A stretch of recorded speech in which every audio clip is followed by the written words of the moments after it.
हे ऐकून थक्क व्हाल. हत्ती मृत साथीदारांसाठी शोक व्यक्त करतात. तुम्हाला वाटतं का की दुःख फक्त माणसांनाच होतं?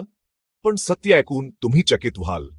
हत्ती आपल्या कल्पातील मृत साथीदारांना विसरत नाहीत. होय, हे अगदी खरं आहे. शास्त्रज्ञांनी अनेकदा पाहिलं आहे की हत्ती मृत हत्तीच्या हाडांना आणि सुल्यांना स्पर्श करतात. इतकंच नाही, ते त्या जागी बराच वेळ शांत उभे राहतात. काही वेळा ते पुन्हा पुन्हा त्याच ठिकाणी परत येतात. म्हणजेच त्यांना आपल्या साथीदारांची आठवण राहते. खरंच निसर्गाची ही कमाल थक्क करणारी आहे ना. अशा आणखी भन्नाट फॅक्ट्स साठी चॅनल सबस्क्राईब करा.